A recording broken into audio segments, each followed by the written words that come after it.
아주 어릴 때 속 상하고 친구 때문에 마음이 상할 때면은 한 번씩 이런 생각을 해봤어요. 내가 로봇 태권브이가 되어서 정말로 그 친구를 한번 힘으로 혼을 한번 내고 싶다, 그런 마음들. 뿐만 아니라 세상의 삶을 살아가면서 때로는 부조리하고 때로는 공평치 않는 그런 모습을 보면서 가지는 생각이, 독수리 오행제가 좀 되어서 정의를 좀 구현하고 그렇게 살았으면 좋겠다는, 그런 영웅들이 나왔으면 좋겠다는 생각을 해보았습니다.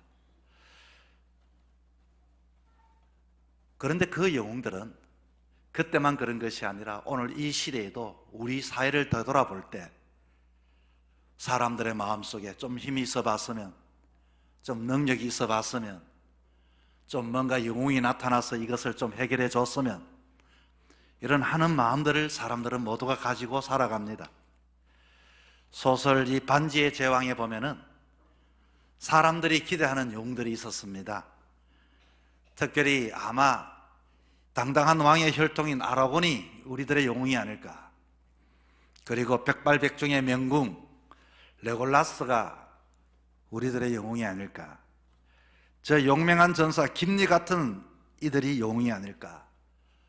당시의 사람들은 그렇게 생각했지만 정작 세상을 구하는 결정적인 인물은 작고 연약한 호빗인 프로도라고 하는 사람이었습니다. 그는 칼도 잘 쓰지도 못했고 늘 겁이 많아서 도망치기에 바빴던 사람이 프로도였습니다. 그런데 작가가 왜 이 프로도를 가지고 이 영웅으로서 이렇게 선택하면서 했을까? 그것은 여러분 강해서가 아니라 하루하루 죽음과 같은 두려움 속에서도 그는, 그래, 오늘도 내가 가야 할 길이 있다, 마음으로 끝까지 포기하지 않고 자기에게 주어진 것을 책임지고 한 걸음 한 걸음 자기에게 주어진 그 일들을 감당하는 성실함이 결국 세상을 바꾸는 큰 용사를 만들게 되었던 것입니다. 오늘 본문에 등장하는 기드온이라고 하는 이 사람은, 그는 우리가 생각하는 그런 영웅이 아니었습니다. 그는 적군이 무서워서 산으로 올라가 이 포도 타작하던 그 틀에 숨어서 꼭꼭 지냈던 사람이었습니다.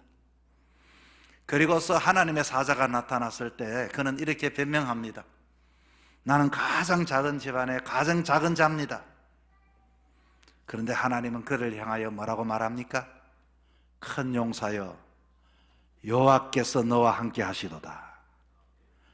여기서 우리는 질문하게 됩니다.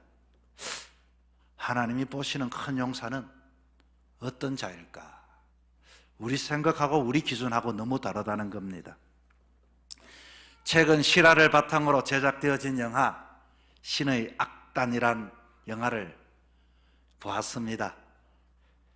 이 주인공은 북한 체제 안에서 오로지 출세하고 성공을 위해 충성하던 사람, 누가 들어도 당시 무시무시한 보위부였습니다. 그는 권력의 칼을 쥐고 승승장구하던 그가 어느 날 죽음 앞에서도 신앙을 지키는 작은 사람들을 만나게 됩니다. 이들과의 만남도 당의 명령의 자기의 출세를 위해서 만나게 되죠. 그런데 그들을 만나는 그 순간 그렇게 조금씩 자신의 단단했던 그 출세욕이 깨뜨려지게 됩니다. 결국 그는 자기의 출세욕을 꺾어버리고 믿음의 사람들을 구하기 위하여 자기의 목숨을 던지고 처형대로, 그리고 이와 같이 죽음의 길을 선택하는 실화를 바탕으로 한 영화입니다.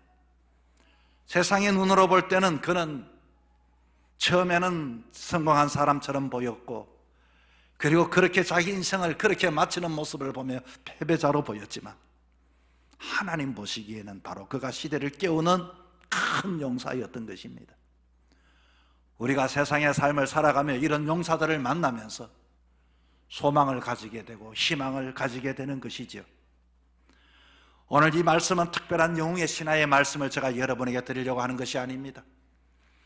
기도원에게 찾아와서 하나님의 사자가 큰 용사라고 불렀던 것처럼 하나님께서 기도원을 통하여 사람들을 모아서 하나님의 일을 감당했던 사람들의 이야기입니다.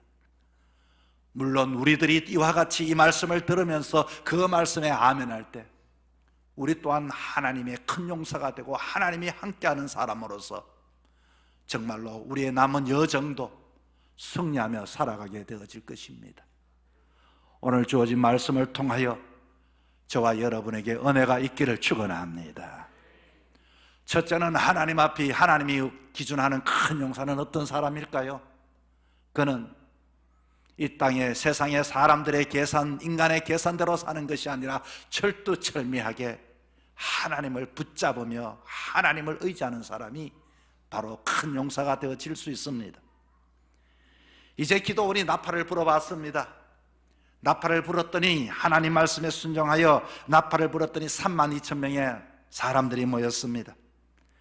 미디안 대군과 맞서서 싸우기에는 택도 없는 숫자였지만 그래도 한번 이들을 모아서 전쟁을 해볼 만하다는 생각을 해보았습니다.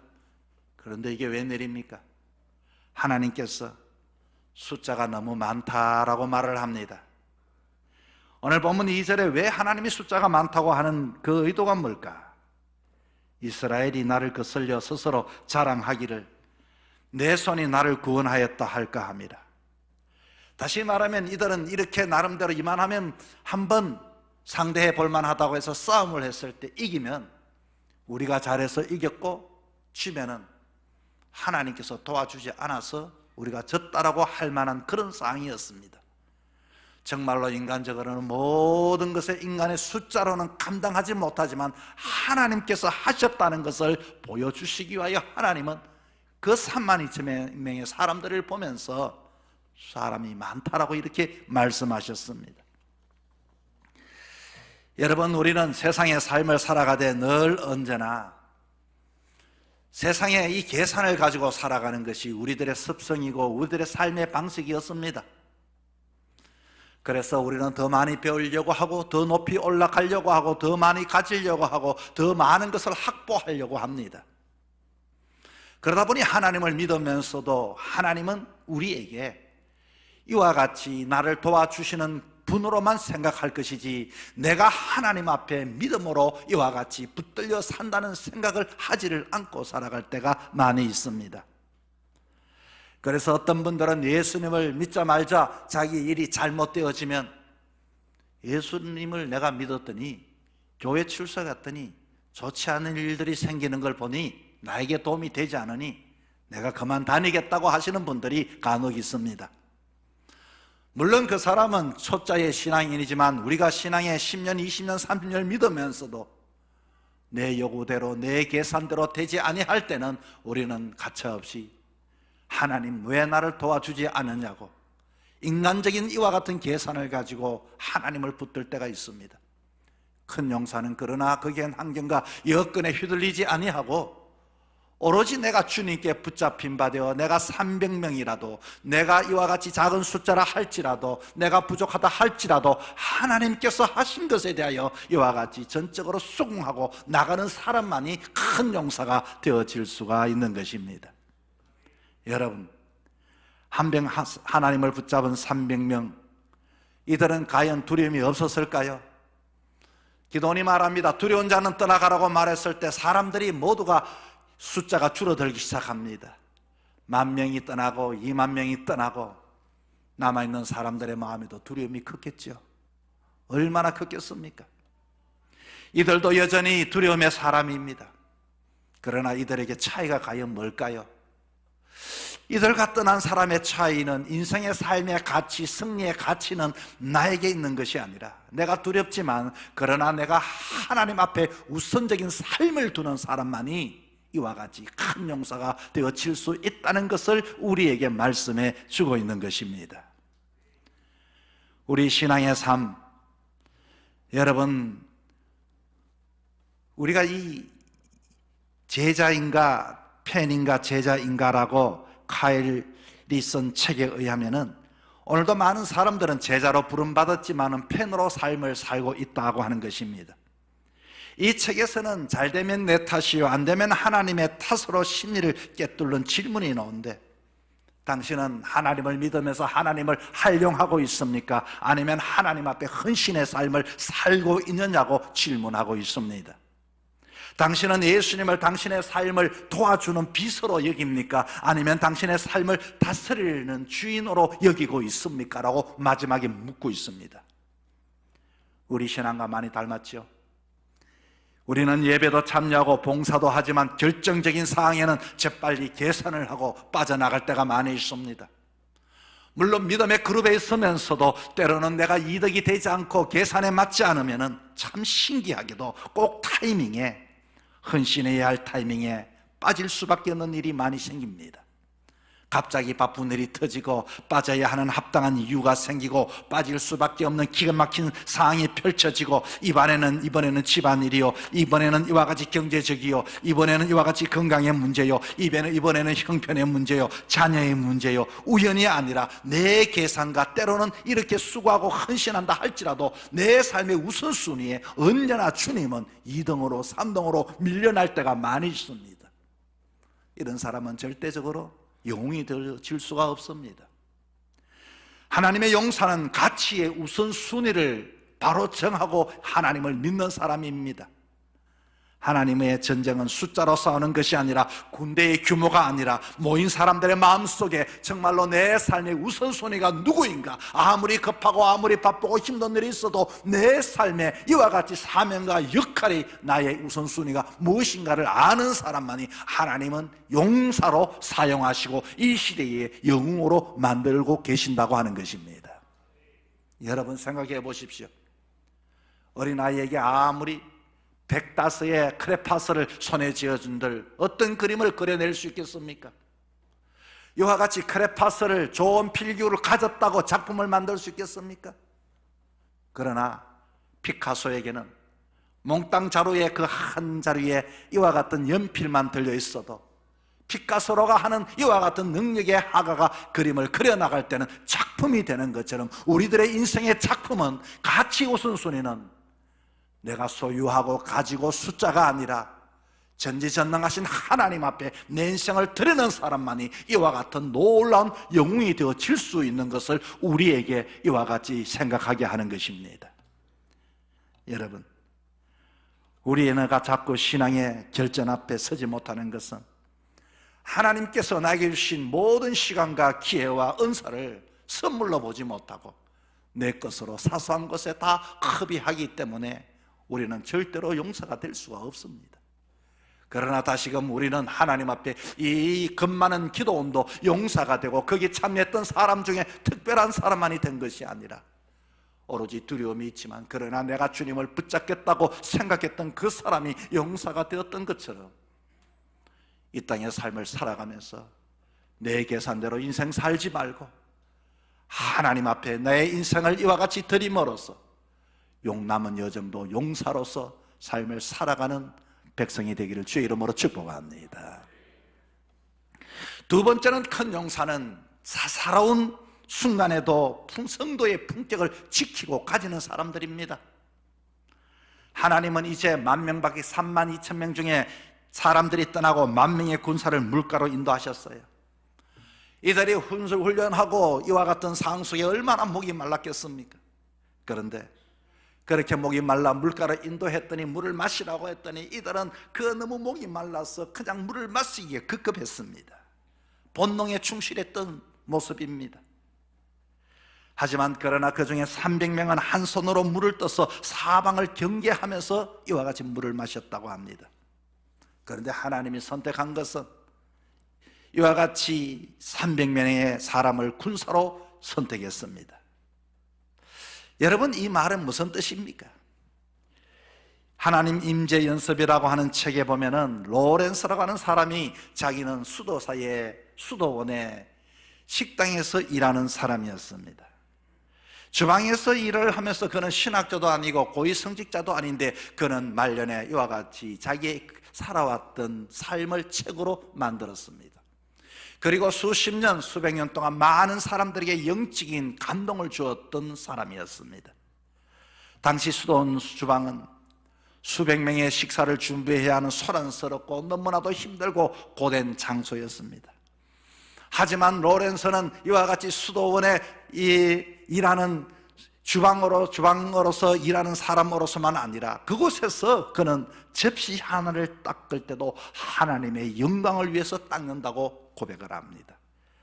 우리는 예배 시간에만 하나님을 만나는 것으로 알지만은 그는 그러나 고기를 굽고 반찬을 만들고 설거지를 하는 사소한 순간에도 하나님과 대화하며 마치 예배와 일상의 그 삶의 경계를 무너뜨리고 성례전을 준비하는 마음처럼 그렇게 삶을 살았다고 고백을 합니다.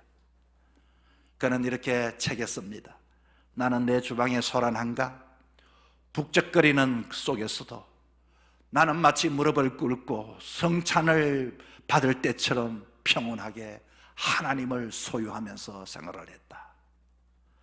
하나님께서 기도원의 군대 32,000명 중 단 300명을 고르신 기준은 전투력이 아닙니다. 키가 큰 사람이 아닙니다. 그들의 일상의 태도였지요. 다시 말하면 비록 목이 마른 사소한 그 순간에도 본능이 아니라 자신이 나는 군인이라고 하는 정체성을 잃어버리지 않고 적의 동태를 살피며 경계를 늦추었던 것처럼 우리에게도 환난이 찾아오고 핍박이 찾아온다 할지라도 하나님의 사람이라 할지라도 그와 같은 상인 본능이 발동되지만 그러나 하나님의 사람의 정체성을 잃어버리지 아니하는 사소한 그와 같은 태도가 우리의 진정한 큰 용서로 만들 수 있는 그와 같은 요소가 되어지는 것입니다. 여러분, 우리가 교회에 있을 때는 누구든지 신앙인인 줄 다 압니다. 그러나 교회 밖에 가면은 우리는 어떻게 여러분의 삶들을 통하여 하나님의 자녀임을 보여줄 수 있을까요? 본능대로 삽니까? 우리는 하나님 앞에 언제 어디서든지 우리의 영적인 정체성을 가지고 사는 사람들이 되어야 하는 것입니다. 아무쪼록 하나님의 큰 용사는 근육질의 사람도 아니라 정말로 어떤 일을 업적을 남긴 사람이 아니라 삶 속에서 예수 그리스도의 향기를 드러내는 그런 삶을 통하여 큰 용사로 믿는 자로 살아가는 저와 여러분의 삶이 되기를 주의 이름으로 축복합니다. 셋째는 큰 용사는 내 무기를 버리고 하나님의 방법에 순종하는 사람만이 큰 용사가 됩니다. 이것은 자기 파쇄라고 이야기할 수 있습니다. 우리들은 주님을 믿으면서도 자기 것을 절대로 깨트리지 않습니다. 예수를 믿으면서도 만만하게 보이지 않기 위해서 우리는 우리의 자아를 가지고 살아가다 보니 신앙이 이와 같이 드러나지 않고 들어오지도 않습니다. 주님 앞에 누구든지 오는 자는 이와 같이 주의 영적인 전쟁을 치르는 자는 자기의 부서짐과 자기의 파쇄가 우리에게 필요한 것입니다. 오늘 본문에 봤더니 결전의 시간, 전쟁의 시간에 이들의 손에는 칼이 들려진 게 아닙니다. 이들에게는 항아리가 들려졌습니다. 그 항아리에는 횃불이 들려졌습니다. 마치 우리에게 우리의 육체의 삶 속에서 성령께서 임하시는 것처럼 말입니다. 300용사가 전진으로 뛰어들면서 그들은 적전에 들어가면서 그리고 그 명령에 따라서 항아리를 깨트렸습니다. 항아리를 깨트리는 그 순간 횃불이 환하게 이와 같이 밝아졌습니다. 항아리는 무엇입니까? 어떻게 하면 이 횃불을 이와 같이 세상을 환하게 밝혀낼 수 있습니까? 때로는 내가 살아왔던 내 경험, 내 고집, 내 자아, 내 방식, 내 계산을 상징합니다. 겉으로 보기에는 멀쩡하고 단단해 보이지만 그러나 우리에게 이와 같이 성령께서 계시는데 우리는 깨트리지 아니하면 이 빛이 사방에 이와 같이 펼쳐질 수가 없는 것입니다. 항아리가 산산이 조각나는 그 순간 우리는 I am nothing, 나는 아무것도 아닙니다. 내 안에 있는 이 빛이, 이 성령의 빛이, 이 밝히는 이 빛이 우리가 영적 전쟁에서 다시금 주님의 방법을 가지고 전쟁을 치르게 되는 겁니다. 이기주 작가의 언어의 온도라고 하는 책에는 이런 대목이 있습니다. 깨진 틈 사이로 향기는 새어난다. 우리는 옹기나 그릇이 깨지면 쓸모가 없다고 여기는데 그러나 사람들은 때로는 우리들의 그 작은 그 깨어짐의 그 틈 속에 인간미를 풍겨낼 수 있다라고 이렇게 표현을 합니다. 여러분, 사람과 사람과의 관계 속에서 진정한 사랑을 느끼지 못하는 것은 어쩌면 우리가 너무 완벽해서 그럴 수도 있습니다. 우리 한 걸음 더 나아가 우리 그리스도인들은 깨어진 빈틈이 아니라 온전히 내 자신 자아를 깨트리지 않으면 성령이 이와 같이 보여지지가 않습니다. 항아리를 깨트리면서 뿜어나오는 압도적인 빛과 향기, 갑자기 사방이 환하게 밝아졌습니다. 그런데 그들은 칼을 휘두르는 것이 아니라 갑자기 이와 같이 나팔을 불기 시작합니다. 우리가 세상을 이겨낸 방식이 공격과 살상용의 칼이 아닙니다. 선포와 울림입니다. 칼은 상대를 베고 굴복시키는 도구지만 내 옳음을 증명하려고 하는 것이 칼이지만 이 칼로 인하여 사람들은 죽어간다는 것을, 나는 살지만 죽어간다는 것입니다. 칼을 휘두를수록 상처를 받을 수밖에 없습니다. 그러나 나팔은 내 속에 공기를 이와 같이 호흡을 이와 같이 불어넣을 때, 나팔을 통할 때는 동일한 소리가 뿌 하고 나게 되는 겁니다. 나팔은 내 입술로 불어야 소리가 납니다. 그 소리는 내 소리가 아니라 여호와를 위하여, 기도원을 위하여 승리의 선포가 되었던 것입니다. 어려운 상황에도 우리는 내 소리를 내기 시작하면 우리는 불평의 소리, 원망의 소리를 낼 수 있지만, 그러나 주님의 복음의 나팔을 가지고 이와 같이 예수를 이와 같이 붙잡고 소리를 내게 될 때는 영혼을 살려내게 되고 그들을 긍휼히 여기게 되고 기도하게 되어지고 함께하게 되고 이해하게 되어지게 되는 것입니다. 그리고서 이들은 이렇게 외칩니다. 여호와와 기도원의 칼이다. 실제적으로 손에 칼을 든 적은 없습니다. 손에는 칼이 없었지만 그들은 하나님의 능력을 믿고 입술로 승리를 선포하면서 이와 같이 나갔더니 이 소리를 들었던 사람들은 혼비백산하여 자기들이 들고 있는 그 칼로 서로 찌르고 죽이는 그와 같은 일들이 일어났다는 것입니다. 여러분, 이것이 어떻게 이런 일들이 가능하겠습니까? 그러나 여러분, 저와 여러분의 인생을 되돌아보십시오. 우리는 칼을 가져야만 나를 방어하는 인생이고 칼을 가지면 이기는 인생이 아닙니다. 다시 말하면 내가 아무리 많이 먹어야 건강한 것이 아니라 내가 아무리 배워야 훌륭하고 내가 좋은 학교를 나와야만이 행복한 인생이 아니더라, 그 말인 것입니다. 인생의 그 삶의 원칙은 하나님이 나를 많이 배웠던 적게 받았던 하나님께서 나를 인도하셔서 오늘까지도 하나님 믿고 정말로 때로는 가난한 자, 때로는 원통한 자를 위로하시고 그리고 나를 협력하여 선을 이루시는 하나님의 그 기막힌 예술의 섭리를 느끼며 우리의 인생의 삶을 살아가고 있는 것입니다. 사랑하는 성도 여러분, 우리 모두는 연약하지만 주님은 우리를 향하여 내 아들이다, 제사장 같은 이와 같이 거룩한 자라, 용사라고 이렇게 불러주십니다. 그러나 이렇게 부름을 받을 때는 우리는 응답하며, 어떻게 응답하며 살아갈 때 주의 말씀이 내 삶의 능력으로 나타날 수 있겠습니까? 우리는 내 삶의 우선순위를 내가 아니라 이제는 하나님을 믿게 되었으니 하나님 앞에 내 인생을 손에 붙잡힌 바대로 살 뿐만 아니라 교회에서 예배드리는 삶뿐만 아니라 세상 속에서도 작은 행동과 태도와 모습 속에서도 정체성을 잃어버리지 않고 살아가고, 뿐만 아니라 내 자를 깨트려 이와 같이 어디든지 성령의 불을 가지고 이와 같이 내 호흡을 가지고 외칠 때 하나님의 오묘한 섭리와 역사를 통하여 용사로서 이기는 전쟁의 인생의 삶을 살아가게 되는 것입니다. 남은 여정의 삶도 그런 삶을 살아갈 수 있는 저와 여러분의 인생이 되기를 주 이름으로 축복합니다.